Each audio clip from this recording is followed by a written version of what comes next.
Magandang hapon guys, kasama ko yung anak ko at saka yung aso ni Vivi Boss. Guys, samahan niyo po ako. Meron po akong ituturo po sa inyo. Ito po yung tips, no, para po sa mga sabungero dyan. Kasi po ang dami po talagang nagchat-chat po sa atin kung ano daw talaga yung pwedeng gamitin daw sa pagsasabong at saka yung pagtutungit, no. Ito yung ituturo ko sa inyo. Yung kung meron kayong puno na ito doon sa inyo, pwede kayong maghanap. Samahan niyo po ako ngayon. Pupuntahan po natin yung pwede natin makukuhang agimat po dito tungkol sa pagsasabong para po ay palagi tayong mananalo. Hindi naman talaga ako sugarol, no. Sa akin lang po ay tinugunan ko lang yung mga nag-chat po sa atin. Kasi po ang dami na pong experience po natin dito. Lalo na yung nasa kapitbahay namin, ito yung ginagamit nila.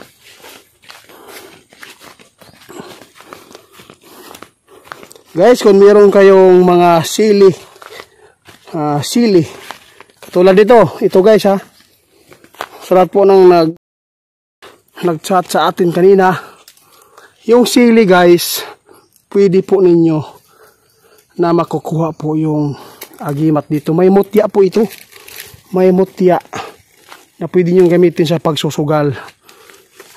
Dito tayo sa hindi mainit. Kung gusto po nyo maghanap, kung meron kayong puno na sili doon, mahanapin po nyo yung isang puno o maraming puno ba doon sa inyo. Dapat po makahanap po kayo ng sili na four ba, yung twins, no, sa isang pungango. Ito po guys, ito.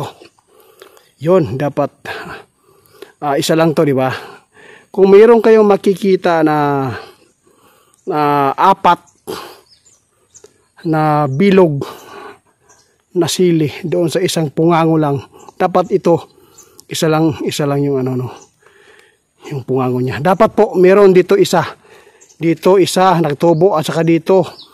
Kapag meron kayong nakikita doon sa inyo na sili na isang pungango lang na apat po yung bilog, yun na, pwede na ninyong kunin yan. Pwede nyo magagamit po sa sugal na tungit at saka yung sabong. Ang tawag dito ay likit, no. Ilalagay po ninyo sa maitim na po na tila, ilikit. Kung pwede, isabay po niyo do sa sa tari, yung sa manok tari, pwede nyo ilalagay po doon sa before kayo maglagay po ng yung patalim para doon nyo isabay po yung yung sili na mutya nila. Ito yung agimat na tinuturo talaga sa akin nung buhay pa yung kapitbahay namin na sobrang galing po sa pagsasabong. Minsan natatalo siya. Pag nanalo po daw siya 5, swerte na lang daw may isang talo doon po. Kadalasan panalo po siya talaga.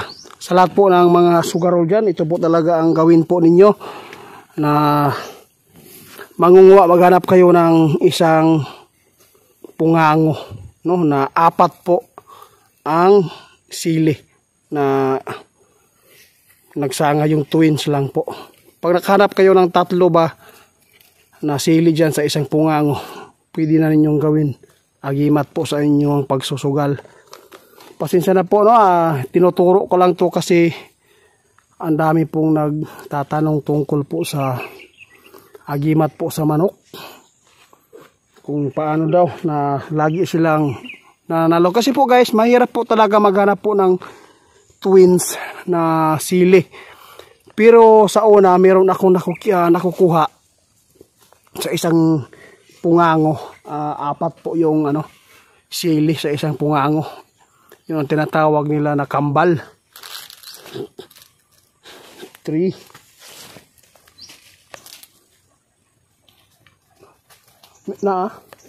May twins ba dyan?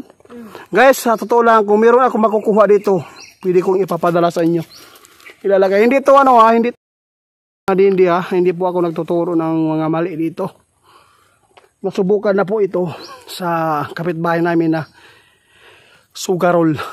Ito po yung tinuturo niya noon sa akin kasi marami po din akong manok pero hindi na ako nagsusugal. Ano lang, libangan ko lang yung magsampok ba. Kadalasan po, lagi po siyang nananalo. Naadya? Asa man doon kami daw? Adili mo. Sabi ng anak ko guys. Sabi ng anak ko. Sabi niya, ito daw. Kasi dalawa. Hindi naman yan. Dapat po makahanap ka ng agimat po doon guys. Yung talaga isang pungango. Yun. Nagdikitan sila. 4 ba o 3. Yung pwede na yung magagamit mo. Pangtong its pwede yan. Napaka ganda po sa sa mga braha na pagsugal. Sa lahat po ng gusto magtatanong tungkol sa kung paano gamitin, pwede kayong mag-comment doon sa video ko para malaman po niyo ng detalye lahat po. Mahirap po papaliwanag kasi po hindi mahirap po talaga magtatagalog. Salamat po sa inyong guys sa lahat po ng nag-chat sa atin.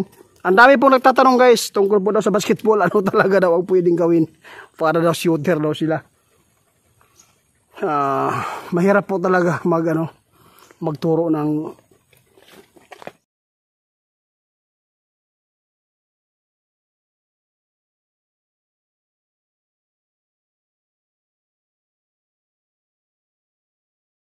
basta sa akin guys, seryoso po ako nagtuturo sa mga sugarol dyan na nagchat-chat sa atin na kung ano daw talaga ang agimat.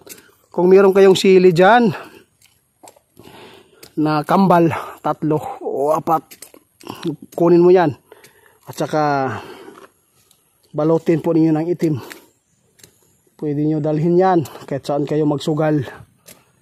Maraming salamat po sa inyong panonood sa video ko. At ito lang, pinuntahan ko talaga yung mga silihan dito para po ituro ko sa inyo kung ano talaga ang dapat gawin ng mga agimat po. Sana po ay naliwanagan po ang lahat, yung naghihingi sa atin ng agimat. Ito lang talaga yung maibigay ko sa inyo muna. Yung twins o 3 wins sa isang pungango, yung sili. Hanggang dito na lang. Guys, maraming salamat po sa inyo. Magbabaybay na po ako. Salamat po sa inyo guys sa inyong pagtitiwala sa akin. Kahit birthday ko po ngayon, binigyan ko talaga yung oras para maturuan ko po yung mga nag-chat sa atin tungkol po sa agimat po sa pagsusugal. Ito po yung tinuturo ko. Sili. Dapat makahanap kayo ng sili na may 3 sili na isang pungango lang. Salamat. Hanggang dito na lang. Bye bye. God bless po sa lahat. Maraming salamat po ulit.